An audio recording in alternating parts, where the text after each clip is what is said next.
जिसने कादियान में अपना रसूल भेजा सत्य खुदा ওই खुदा যিনি কাদিয়ানে তার রাসূল প্রেরণ করেছেন। আচ্ছা আপনারা বলেন আমাদের নবীর পরে ভারতের পাঞ্জাবের গুরুদাসপুরের কাদিয়ানে আল্লাহ তার কোন নবী পাঠিয়েছেন? তাহলে এবার বলেন এই যে কাদিয়ানির ৮-১০টা বক্তব্য আমি তার কিতাব খুলে দেখাইলাম, এই বক্তব্যের আলোকে এবার আপনারাই ফতোয়া দেন কাদিয়ানিরা মুসলমান না কাফের? আর আসতে বলেন। এবার আসেন আরেকটা প্রশ্নের জবাব দিয়ে আমি শেষ করছি। পৃথিবীতে যারা মুস্তাশরিকিন আছে, মুস্তাশরিকিন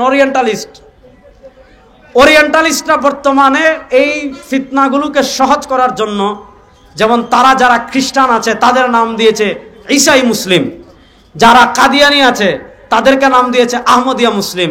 তারা আমাদেরকে বলে যে শুনেন আমাদের ধর্ম পরিচয় এক, হ্যাঁ পার্থক্য আছে, আপনারা মোহাম্মদী মুসলিম, এরা ঈসাই মুসলিম, এরা আহমদিয়া মুসলিম। শুনেন আহমদিয়া মুসলিম বলতে দুনিয়াতে কোনো মুসলিম নাই, ঈসাই মুসলিম বলতে দুনিয়াতে কোনো মুসলিম নাই।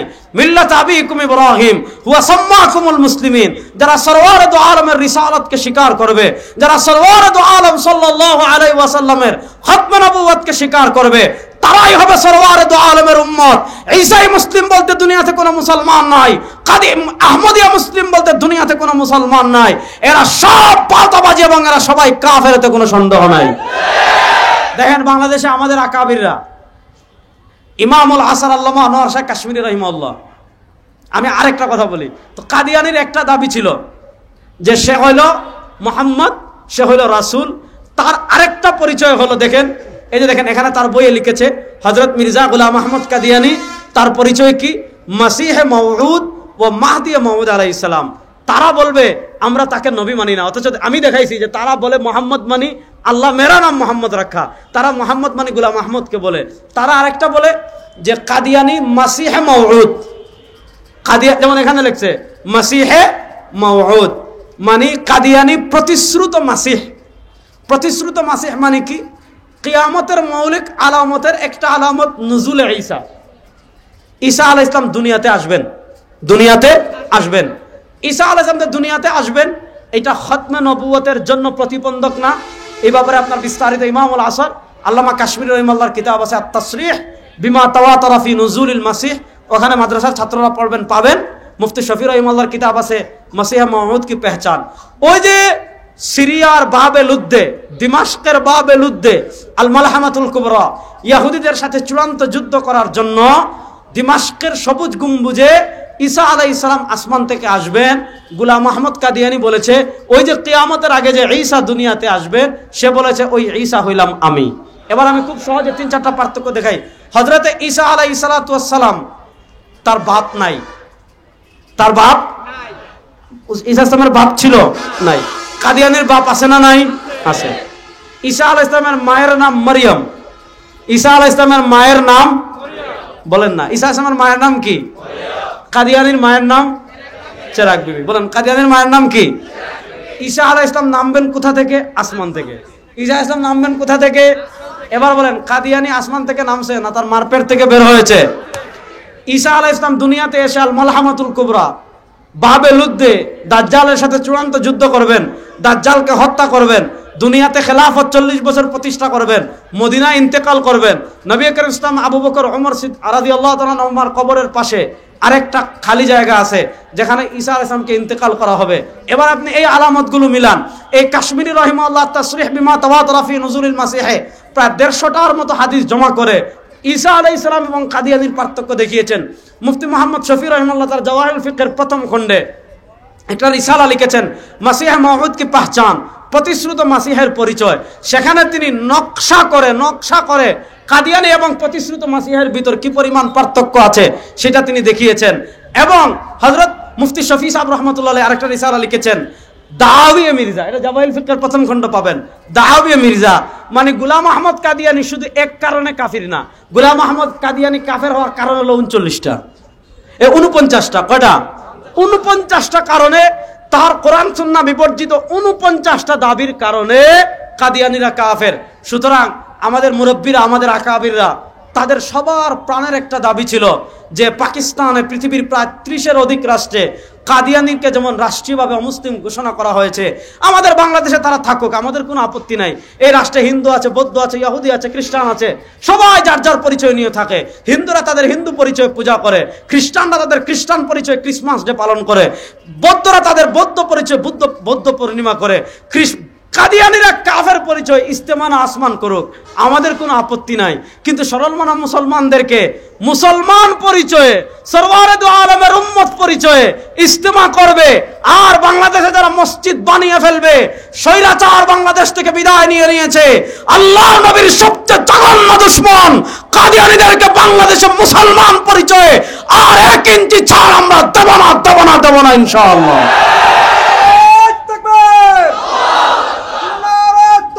ভাই স্লোগান লাগবে না। খতিবে বাঙ্গাল আল্লামা জুনায়েদ আল হাবিব হাফিজাল্লাহ এসেছেন, আমাদের আরো মুরব্বীরা আসবেন, যারা আসবেন না আমাদের মুরব্বীরা এখন ইনশাআল্লাহ সবাই ঐক্যবদ্ধ হয়ে কাদিয়ানীদেরকে কাফের, পাকিস্তানে যেমন আল্লামা শাব্বির আহমদ উসমানী, আল্লামা ইউসুফ বিন নুরি রাহিমাহুল্লাহ, ওনারা যেমন পাকিস্তানে অমুসলিম ঘোষণা করেছেন, আমাদের মুরব্বীরা যদি আমাদেরকে ডাক দেন, প্রস্তুত আছেন তো ইনশাআল্লাহ? প্রস্তুত আছেন তো ইনশাআল্লাহ? আল্লাহ সবাইকে কবুল করুন, সবাই বলেন আমিন। ইন আসাবতু ফামিনাল্লাহ ওয়া ইন আখতাতু ফামিন্নি ওয়া মিনাশ শাইতান।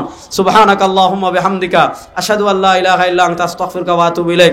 আসসালামু আলাইকুম ওয়া রাহমাতুল্লাহ। এই আয়োজন প্রত্যেক বছরই হয় আমি যতটুকু জানি। যেহেতু আমি প্রথমবার এসেছি এখানে মাহফিলে, আমার আগে আসা হয়নি, যেহেতু খতমে নবুয়ত সম্মেলন, এজন্য আমি খতমে নবুয়তের উপর 2-4টি কথা খুব সংক্ষেপে বলবো। আল্লাহ রাব্বুল আলামিন আমাকে যেন ইখলাসের সাথে বিশুদ্ধ কথা বলার তৌফিক দান করেন। আল্লাহ যেন আপনাদের সবাইকে পুরো আলোচনা মনোযোগ সহকারে শোনার তৌফিক দান করেন। দেখেন, আপনি যদি বাংলাদেশ থেকে ভারতে যেতে চান, আপনার পাসপোর্ট লাগবে, ভিসা লাগবে। বর্তমান প্রেক্ষাপটে আপনি পৃথিবীর কোনো রাষ্ট্রে যেতে হলে, কোথাও যেতে হলে আপনার ভিসা, পাসপোর্ট লাগবেই। তো কেউ যদি ইসলামের ঘরে প্রবেশ করতে চায়, কেউ যদি ইসলামের দেশে প্রবেশ করতে চায়, কেউ যদি ইসলামের মাঝে প্রবেশ করতে চায়, তাহলে মৌলিকভাবে তার 2টো আকীদা লাগবে। প্রথম, কয়টা আকীদা লাগবে? সবাই কথা বলতে হবে। কয়টা আকীদা লাগবে? 2টা আকীদা প্রাথমিক মৌলিক লাগবে। একটা আকীদাকে বলা হয় তাওহীদ, আর আরেকটা আকীদাকে বলা হয় রিসালাত। আপনি আমাদের মুসলমান বা কোনো বিধর্মী যে কালিমা পড়ে মুসলমান হয়, কোনো হিন্দু, কোনো বৌদ্ধ, কোনো ইহুদি, কোনো খ্রিস্টান, যে কালেমা পড়ে মানুষ মুসলমান হয়, আপনি কেউ কালেমা তয়্যিবা পড়ে, কেউ কালিমা শাহাদা পড়ে, আপনি কালিমা তয়্যিবায়ও 2টো পার্ট পাবেন, 2টো অংশ পাবেন। আপনি কালিমা শাহাদায়ও 2টো অংশ পাবেন। আপনি কালিমা তয়্যিবায় যে 2টো অংশ পাবেন, প্রথম অংশ লা ইলাহা ইল্লাল্লাহ। আপনি কালিমা শাহাদায় যে প্রথম অংশ পাবেন, আশহাদু আল্লা ইলাহা ইল্লাল্লাহু ওয়াহদাহু লা শারীকা লাহু। কালিমা তয়্যিবার প্রথম পার্ট, কালিমা শাহাদার প্রথম পার্ট, এটাকে বলা হয় তাওহীদ। কালিমা তয়্যিবার দ্বিতীয় পার্ট মুহাম্মাদুর রাসূলুল্লাহ। কালিমা শাহাদার দ্বিতীয় পার্ট ওয়া আশহাদু আন্না মুহাম্মাদান আবদুহু ওয়া রাসূলুহু। তো কেউ যদি ইসলামের সীমা প্রবেশ করতে চায়, কেউ যদি ইসলামের ঘরে প্রবেশ করতে চায়, কেউ যদি ইসলামের বাড়িতে প্রবেশ করতে চায়, তাকে কালিমা তয়্যিবার প্রথম পার্ট যেমন মানা লাগবে, তাকে কালিমা তয়্যিবার দ্বিতীয় পার্ট তেমন মানা লাগবে, তাকে কালিমা শাহাদার প্রথম পার্ট যেমন মানা লাগবে, তাকে কালিমা শাহাদার দ্বিতীয় পার্টও তেমন মানা লাগবে। এখন কেউ বলল আমি কালিমা তয়্যিবার প্রথম অংশ 100 মানি, লা ইলাহা ইল্লাল্লাহ আমি 100 মানি, কালিমা শাহাদার প্রথম অংশ আশহাদু আল্লা ইলাহা ইল্লাল্লাহ আমি 100 মানি, কোনো আপত্তি নেই। আমি আল্লাহও মানি, ফেরেশতাও মানি, জান্নাতও মানি, জাহান্নামও মানি, হাশরও মানি, কবরও মানি, মিজানও মানি, পুলসিরাতও মানি। আমি ইসলামের মৌলিক যতগুলো আকীদা বিশ্বাস সব মানি, আমি জরুরিয়াতে দিন সব মানি, কিন্তু কালিমা তয়্যিবার দ্বিতীয় অংশ মুহাম্মাদুর রাসূলুল্লাহ মানি না। কালিমা শাহাদার দ্বিতীয় অংশ আশহাদু আন্না মুহাম্মাদান আবদুহু ওয়া রাসূলুহু, এই অংশ আমি মানি না। বলেন, যদি কেউ কালিমা তয়্যিবার দ্বিতীয় পার্ট না মানে, যদি কেউ কালিমা শাহাদার দ্বিতীয় পার্ট না মানে, সে মুসলমান না কাফের? জোরে বলেন, সে মুসলমান না কাফের? তাহলে বোঝা গেল আপনি যদি ইসলামে প্রবেশ করতে চান, মুসলমান বলে পরিচয় দিতে চান, আপনাকে যেমন কালিমা তয়্যিবা আল্লাহর রুবুবিয়ত স্বীকার করতে হবে, তাওহীদ যেমন আপনি স্বীকার করতে হবে, ঠিক তেমনি ভাবে নবী করিম সাল্লাল্লাহু আলাইহি ওয়াসাল্লামের রিসালাতের সাক্ষীও আপনাকে দিতে হবে। যদি না দেন তাহলে আপনার কখনো মুসলমানই আপনি কি করতে পারবেন না, হতে পারবেন না। এবার আসেন কালিমা তয়্যিবার প্রথম পার্ট লা ইলাহা ইল্লাল্লাহ, তাওহীদ নিয়ে আমি আজকে কোনো কথাই বলবো না। তাওহীদের উপর আলোচনা করলে আমি দ্বিতীয় পার্ট নিয়ে আলোচনা করতে পারবো না, যেহেতু এটা খতমে নবুয়ত সম্মেলন, এজন্য আমি আজকে দ্বিতীয় পার্ট মুহাম্মদুর রাসূলুল্লাহ নিয়ে আলোচনা করব। দেখেন, নবুয়ত এটার একটা ধারা দুনিয়াতে চলছে। যেমন কাসিম ননতবী রহমতুল্লাহ আলাইহি, যিনি দারুল উলুম দেওবন্দের বাণী, যিনি দারুল উলুম দেওবন্দের প্রতিষ্ঠাতা,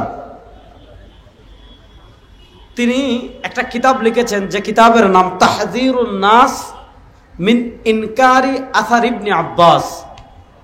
তাহযীরুন নাস মিন ইনকারি আসার ইবনে আব্বাস, অর্থাৎ আসার ইবনে আব্বাস, এটা কি আমি বলবো না, ওটার ব্যাখ্যা করেছেন, নবুয়তকে দুই ভাগ করেছেন। একটা হলো নবুয়ত বিজাত, আরেকটা হলো নবুয়ত বিজ জামান।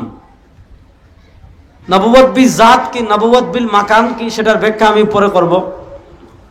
আল্লাহ রাব্বুল আলামিনের নিজাম ছিল, আল্লাহ রাব্বুল আলামিনের সিস্টেম দুনিয়াতে কেমন ছিল। ইমাম বুখারী রাহমাতুল্লাহ আলাইহি বুখারী শরীফে একটা হাদিস এনেছেন, সে হাদিস আল্লাহ রাব্বুল আলামিনের নিজাম বুঝানো হয়েছে, সিস্টেম বুঝানো হয়েছে। আল্লাহর সিস্টেম কি ছিল? কানাত বানু ইসরাঈল তাসুসুহুমুল আম্বিয়া কুল্লামা হালাকা নাবিয়্যুন খালাফাহু নাবিয়্যুন। আল্লাহ রাব্বুল আলামিনের নিজাম ছিল, আল্লাহ রাব্বুল আলামিনের সিস্টেম ছিল, আল্লাহ দুনিয়াতে তাসুসুহুমুল আম্বিয়া, আল্লাহ দুনিয়াতে ধারাবাহিকভাবে একের পর এক রাসূল পাঠিয়েছেন, মানুষকে হেদায়েত দেওয়ার জন্য, মানুষকে জান্নাতের পথে পথ দেখানোর জন্য, মানুষকে শয়তানের ফাঁদ থেকে রক্ষা করার জন্য, মানুষদেরকে ইলমে ওয়াহির আলোয় আলোকিত করার জন্য। আল্লাহ রাব্বুল আলামিনের নিজাম কি ছিল, আল্লাহ রাব্বুল আলামিনের সিস্টেম কি ছিল? তাসুসুহুমুল আম্বিয়া, আল্লাহ দুনিয়াতে ধারাবাহিকভাবে একের পর এক রাসূল পাঠিয়েছেন, একের পর এক নবী পাঠিয়েছেন। কুল্লামা হালাকা নাবিয়্যুন, একজন নবী ইন্তেকাল করে দুনিয়া থেকে গিয়েছেন। স্বাভাবিক, দুনিয়াতে কেউ চিরস্থায়ী না, সবাই মৃত্যুবরণ করতে হবে। নবীগণ দুনিয়াতে মৃত্যুবরণ করেছেন, কিন্তু এখানে আকীদার একটা জটিল জায়গা আমি বুঝাই আপনাদেরকে।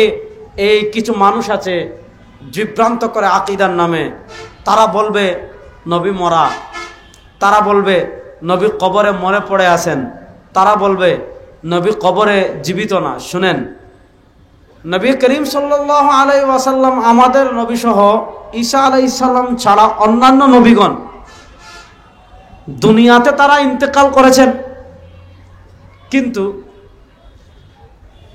তারা যখন কবরের জগতে গিয়েছেন, বারজাখের জগতে গিয়েছেন, আল্লাহ তাআলা তাদের শরীরে প্রাণকে আবার ফিরিয়ে দিয়েছেন।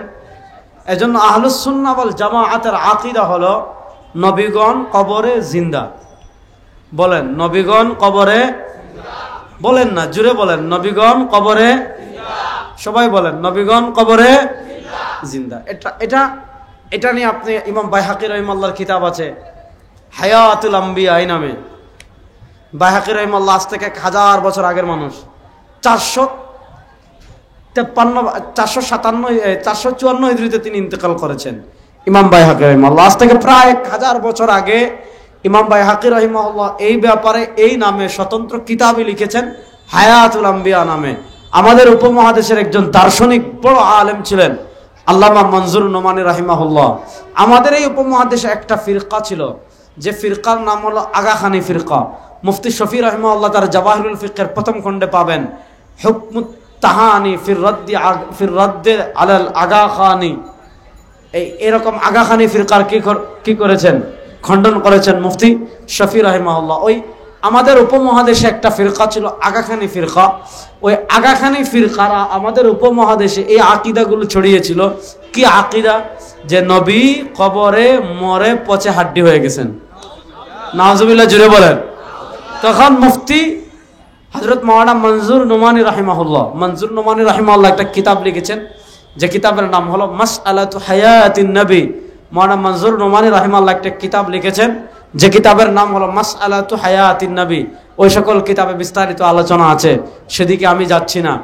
তো আল্লাহ রাব্বুল আলামিনের নিজাম ছিল, আল্লাহ রাব্বুল আলামিনের সিস্টেম ছিল তাসুসুহুমুল আম্বিয়া। আল্লাহ দুনিয়াতে ধারাবাহিকভাবে একের পর এক নবী পাঠিয়েছেন মানুষদেরকে আলোর পথ দেখানোর জন্য, মানুষদেরকে জান্নাতের পথ দেখানোর জন্য, মানুষদেরকে শয়তানের চক্রান্ত সম্পর্কে সতর্ক করার জন্য, মানুষদেরকে জাহান্নামের পথ থেকে রক্ষা করার জন্য।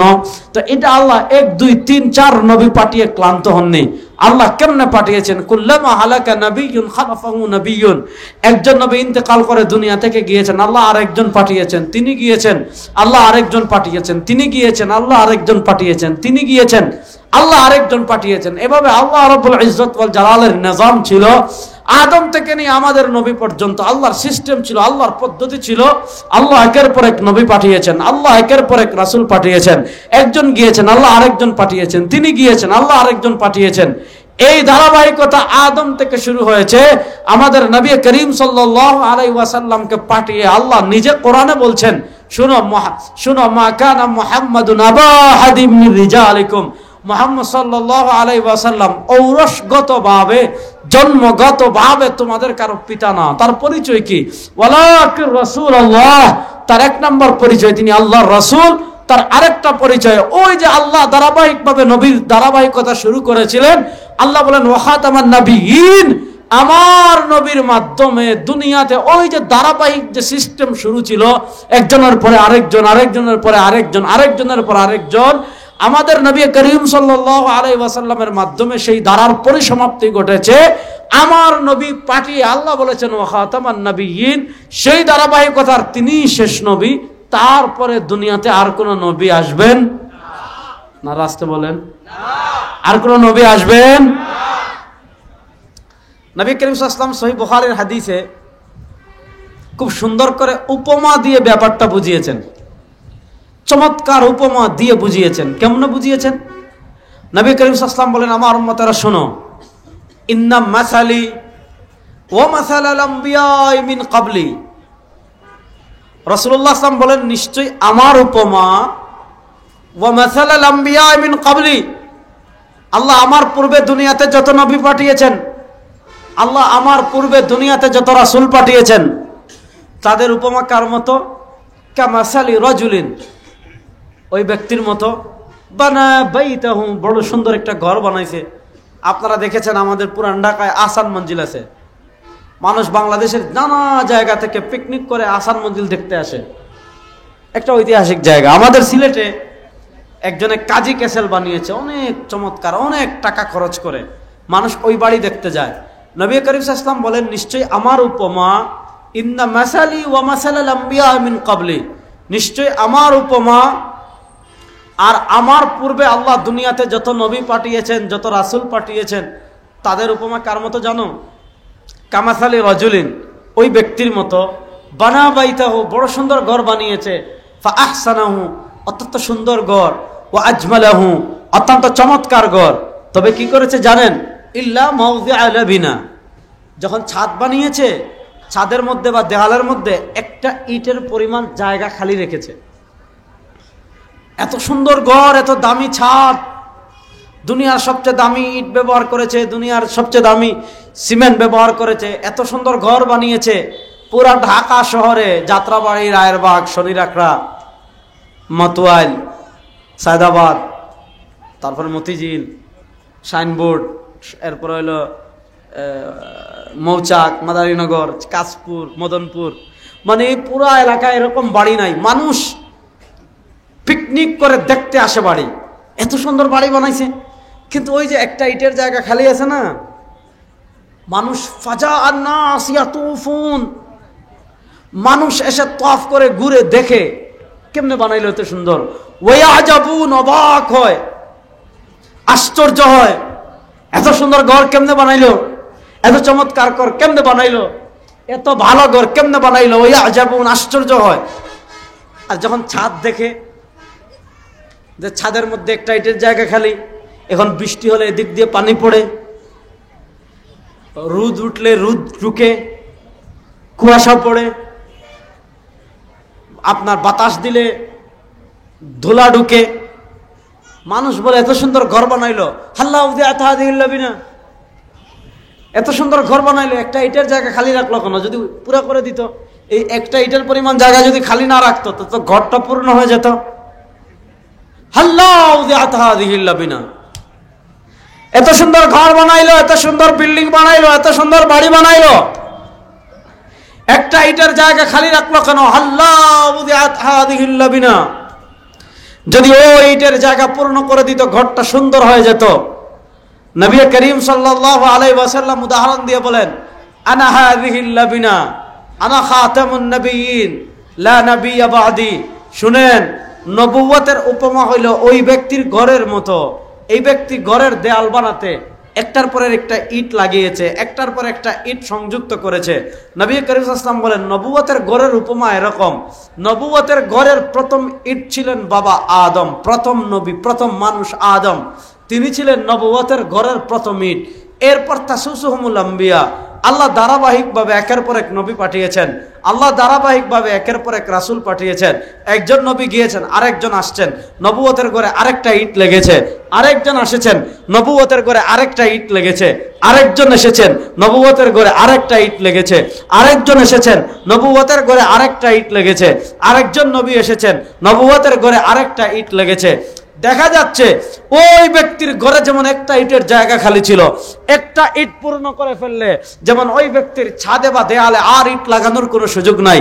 নবী করিম সাল্লাল্লাহু আলাইহি ওয়াসাল্লাম বলেন, ঈসা আলাইহিস সালামের পরে নবুয়তের ঘরের ছাদে মাত্র একটা ইটের জায়গা খালি ছিল, নবুয়তের ঘরের দেয়ালে মাত্র একটা ইটের জায়গা খালি ছিল। আনা হাযিহিল লাবিনা আনা খাতামুন নবিয়্যিন লা নাবিয়্যা বাদি। নবুয়তের ঘরে যে ওই এক ইটের জায়গা খালি ছিল, নবী করিম সাল্লাল্লাহু আলাইহি ওয়াসাল্লাম বলেন, আমার উম্মতেরা শোনো, আমি হইলাম সেই ইট, আনা খাতামুন নবিয়্যিন লা নাবিয়্যা বাদি। যেহেতু আমি সেই ইট লেগে গিয়েছি, সুতরাং আমি শেষ নবী, আমার পরে আর কোনো নবী নাই। বলেন, আমাদের নবীর পরে আর কোনো নবী নাই? বলেন, আমাদের নবীর পরে আর কোনো নবী নাই? না রাস্তে বলেন, আমাদের নবীর পরে আর কোনো নবী নাই। কারণ নবুয়তের ঘর পূর্ণ হয়ে গিয়েছে, আর কোনো ইট লাগানোর সুযোগ নাই। এখন আপনি যদি ইট লাগাতে হয় পুরা ঘর ভাঙতে হবে না, নবুয়তের ঘর আর ভাঙবে না। এখন দুনিয়া ধ্বংস হবে, নবুয়তের ঘরে আর নতুন ইট লাগার কোনো সুযোগ নাই। বলেন, কোনো সুযোগ নাই। নবী করিম সাল্লাল্লাহু আলাইহি ওয়াসাল্লাম তাবুক যুদ্ধে যাচ্ছেন, তাবুক যুদ্ধে, হাদিসটা বুঝেন। আপনারা জানেন ইসলামের ইতিহাসে যতগুলো কঠিন যুদ্ধ হয়েছে, এই কঠিন যুদ্ধগুলোর ভিতর একটা যুদ্ধ ছিল তাবুক যুদ্ধ। কারণ মদিনায় তখন ফসল পেকে আসার সময় আসছে। আমাদের দেশে দেখবেন যখন ধান কাটার সময় হয়, আপনি গ্রাম অঞ্চলে গেলে, যেমন গতকালকে আমি গিয়েছিলাম দিনাজপুর আর রংপুর, রংপুরের জুম্মাপাড়া মাদ্রাসায়, বাদজোয়ার আমি গিয়েছিলাম দিনাজপুর। তো ওখানে প্রচুর, বাংলাদেশের সবচেয়ে বেশি ধান চাষ হয় দিনাজপুর আর নওগাঁ। তো দিনাজপুর গেলাম, যেহেতু এখন ধান পেকে আসছে, আপনি ক্ষেতের পর ক্ষেত, খালি মানুষ আর মানুষ, মানুষ আর মানুষ। এই সময় গেলে আপনি বাজারের চায়ের স্টলে মানুষ পাবেন না, সেলুনের চেয়ারে আড্ডা দেওয়ার লোক পাবেন না, বাজারের টঙের দোকানে আড্ডা দেওয়ার লোক পাবেন না। কেন? কারণ এই সময় কৃষক যারা আছে সবাই ধান কাটায় ব্যস্ত হয়ে যায়। কারণ তারা যদি ওই সময় ধান কাটে, বাকি 11 মাস তাদের রিজিকের ব্যবস্থা হবে, নচেত 11 মাস তাদের কষ্ট হবে। তো ঠিক তেমনিভাবে আরবের প্রধান খাদ্য যেহেতু খেজুর, রাসূলুল্লাহ সাল্লাল্লাহু আলাইহি ওয়াসাল্লাম যে সময় তাবুক, তো মদিনা থেকে অনেক দূরে, তাবুক যুদ্ধের যখন কথা বলেছেন, মদিনা থেকে প্রায় 700-800 কিলোমিটার দূরে। কথাটা ভালো করে বুঝেন। নবী করিম সাল্লাল্লাহু আলাইহি ওয়াসাল্লাম যখন সাহাবা একরামকে ঘোষণা দিয়েছেন, তখন মদিনায় খেজুরটা পাকার মাত্র সময় আসছে। মানে আপনি সারা বছরের রিজিক এখন থেকে সংগ্রহ করবেন, রিজিক সংরক্ষণ করবেন। সাহাবা একরাম তো গিয়েছেন ভিন্ন কথা। নবী করিম সাল্লাল্লাহু আলাইহি ওয়াসাল্লাম ওই তাবুক যুদ্ধে যাওয়ার সময় মদিনার দায়িত্ব দিয়ে গিয়েছেন হযরত আলী রাদিয়াল্লাহু তাআলা আনহুকে। কাকে? তো আমরা বাঁচতে চাই, আমরা মনে করেন স্লোগান দিয়ে উল্টাই ফেলি,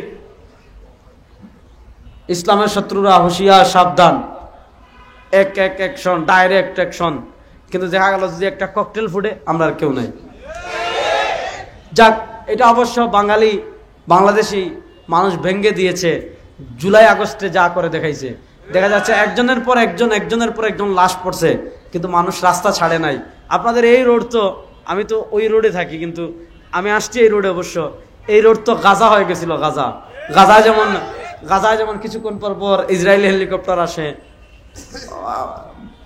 উপর থেকে মারে, নিচ থেকে মারে। তো এই রোড তো মানে এই সাইনবোর্ড থেকে এই পর্যন্ত তো গাজা হয়ে গিয়েছিল। আমি ওই পাশ থেকে অবশ্য দেখেছি, কিছুক্ষণ পর পর হেলিকপ্টার আসে, হেলিকপ্টার দিয়ে মারে। তো আমরা তো স্বাভাবিকভাবে জিহাদের নাম শুনলেই আমাদের কেমন লাগে, যে এই মনে হয় আমার জঙ্গি বলে দিবে। তো এটা আমাদের বাংলাদেশে ভারতের একটা বড় প্রজেক্ট ছিল, যে যেভাবেই হোক ইসলামপন্থীদেরকে মানে জঙ্গি, ইসলামপন্থীদেরকে কুণ্ঠাসা করার জন্য। দেখা যাচ্ছে একজন আলেমের কাছে ফাজাইলে আমল বই পাইছে, ফাজাইলে আমল, বুঝছেন, ফাজাইলে আমল বই, এটাকে জঙ্গি বই বলে গ্রেফতার করেছে। আরেকজনের কাছে এরকম ছোট ছোট রিসালা পেয়েছে। এগুলা বলে কি পরিমাণ নিরীহ মানুষকে, মাদ্রাসার ছাত্রকে, আলেমদেরকে জঙ্গি ট্যাগ লাগিয়ে, স্বাধীনতা বিরোধী ট্যাগ লাগিয়ে, মুক্তিযুদ্ধের চেতনার আদর্শবাদ বিরোধী বলে কত মানুষকে এরা জুলুম করেছে, কত মানুষকে এরা অত্যাচার করেছে, কত আলেমদেরকে এরা জঙ্গি বানিয়ে দিনের পর দিন গুম করে রেখেছে। দেখেন, পৃথিবীর ইতিহাসের একটা বাস্তব সত্য হলো, যে যত বড় জালেম হয় তার পতনটা তত বাজেভাবে হয়, তত নিকৃষ্টভাবে হয়। আপনি দেখেন, পৃথিবীর ইতিহাস আপনি পাবেন না যে সরকার পতনের সাথে সাথে 100 জন 300 জন এমপি একসাথে ভাগছে, সব সিটি কর্পোরেশনের মেয়ররা একসাথে ভাগছে, সব উপজেলা চেয়ারম্যান একসাথে ভাগছে। পৃথিবীর ইতিহাসে কিন্তু এমন নজির নাই। শ্রীলঙ্কায় কয়েকজনে খালি চুবাইছে। অনেকে বলছিল আমাদের দেশ শ্রীলঙ্কার মতো পরিস্থিতি হবে, তো শ্রীলঙ্কায় তো কিচ্ছু হয় নাই। শ্রীলঙ্কায় পোলাপাইন কয়েকটাতে ধরে জাস্ট চুবাইছে, কিন্তু আমাদের দেশে দেখেন একদম 300 জন এমপির একজনও নাই, সব পাকছে। এখান থেকে মেসেজ দিল, এটার থেকে আমরা কি বার্তা পেলাম? বাংলাদেশে যারা বিদেশি কোনো শক্তির দালালি করবেন, বিদেশি শক্তির দালালি করে ইসলামকে মায়ানাস করার ষড়যন্ত্র দেখবেন, এই দেশে আপনারা শ্বাস ফেলার মতো জায়গা পাবেন না। ভাগতে হবে, দেশ ছেড়ে পলায়ন করতে হবে। তো আমরা না হয় জিহাদ শুনলেই যে এই মনে হয় আমেরিকা আমার ধরে ফেলবে, এই মনে হয় আমাকে গ্রেফতার করে ফেলবে, এই মনে হয় আমাদেরকে জঙ্গি বলে ফেলবে। আরে বেটা, নামাজ যেমন ইসলামের একটা বিধান, রোজা যেমন ইসলামের একটা বিধান, হজ যেমন ইসলামের একটা বিধান, যাকাত যেমন ইসলামের একটা বিধান, জিহাদ যেমন ইসলামের একটা বিধান। মুসলমান যেমন নামাজের কথা বলে, রোজার কথা বলবে, হজের কথা বলবে, যাকাতের কথা বলবে, মুসলমান তেমন জিহাদের কথা বলবে। তোমার চুলকানি হলে ভারত যাও, জায়গা তো আছে, যাও, আমরা তোকে আটকাই রাখি নাই তোমারে। তো হযরত আলী রাদিয়াল্লাহু তাআলা আনহুকে নবী করিম সাল্লাল্লাহু আলাইহি ওয়াসাল্লাম মদিনার দায়িত্বে রেখে যাচ্ছেন। তো তার মনটা খারাপ যে জিহাদের এই সুমহান ফজিলত থেকে, এই সুমহান মর্যাদা থেকে তিনি বঞ্চিত হয়ে যাচ্ছেন। অথবা মানুষ বলাবলি করবে যে কঠিন যুদ্ধে নবী করিম সাল্লাল্লাহু আলাইহি ওয়াসাল্লাম তার জামাতাকে, চাচাতো ভাইকে মদিনায় রেখে যাচ্ছেন। তো আলী রাদিয়াল্লাহু তাআলা মনটা খারাপ যে আমি যুদ্ধে অংশগ্রহণ করতে পারছি না, আমি শরীক হতে পারছি না। নবী করিম সাল্লাল্লাহু আলাইহি ওয়াসাল্লাম তখন আলী রাদিয়াল্লাহু তাআলা কে সান্ত্বনা দিচ্ছেন, আমা তারদাউনা আন তাকুনা বিমানজিলাতি হারুন মিন মূসা। ও আলী, আমা তারদাউনা আন তাকুনা বিমানজিলাতি হারুন মিন মূসা। ও আলী, তুমি কি এতে সন্তুষ্ট নও আন তাকুনা বিমানজিলাতি হারুন মিন মূসা? মুসা আলাইহিস সালামের কাছে তার ভাই হারুনের যে মাকাম ছিল, মুসা আলাইহিস সালামের কাছে তার ভাই হারুনের যে মাকাম ছিল, মুসা আলাইহিস সালামের কাছে তার ভাই হারুনের যে অবস্থান, যে মর্যাদা ছিল, ও আলী, তুমি কি এত সন্তুষ্ট হবে না যে আমার কাছে তোমার একই মাকাম হবে? আলী শোনো, আনতা মিন্নি বিমানজিলাতি হারুন মিন মূসা। ইয়া আলী, আনতা মিন্নি বিমানজিলাতি হারুন মিন মূসা।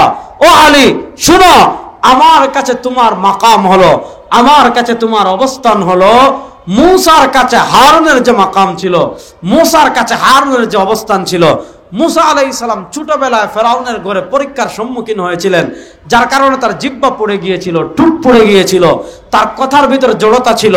আল্লাহ তাকে সহযোগিতা করার জন্য তার ভাই হারুনকে নবী বানিয়ে তার ডান হাত বানিয়েছিলেন। আমার নবী আলীকে বলেন, আলী, মূসা আলাইহিস সালামের কাছে হারুনের যে অবস্থান ছিল, মূসা আলাইহিস সালামের কাছে হারুনের যে মাকাম ছিল, আমার কাছে তোমার একই মাকাম। পার্থক্য হলো ইল্লা আন্নাহু লা নাবিয়্যা বা'দি, পার্থক্য হলো মূসার পরে তার ভাই হারুন নবী হয়েছেন, মূসার পরে তার ভাই হারুন নবুয়ত লাভ করেছেন। ইল্লা আন্নাহু লা নাবিয়্যা বা'দি, পার্থক্য হলো আমার পরে আর কেউ নবী হবেন না। আর আসতে বলেন, আমাদের নবীর পরে কেউ নবী হবেন না। আপনারা কথা বলেন, এটা আকীদার ওয়াজ, বুঝেন? আমাদের নবীর পরে কেউ নবী হবেন না। যদি কেউ নবী দাবি করে, দুনিয়ার সবচেয়ে নিকৃষ্ট কাফের সে। যদি কেউ নবী দাবি করে, সে দুনিয়ার সবচেয়ে নিকৃষ্ট কাফের। তো এটা হলো, আমি আল্লাহ বলেছেন, আমরা বলেছি কালেমার দুইটা পার্ট, মুহাম্মাদুর রাসূলুল্লাহ কালেমার দ্বিতীয় পার্ট। আমি বললাম কালেমা সংক্রান্ত, মুহাম্মাদুর রাসূলুল্লাহর রিসালাত সংক্রান্ত সবচেয়ে গুরুত্বপূর্ণ মৌলিক যে আকীদা, সেটা হলো আমাদের নবী শেষ নবী।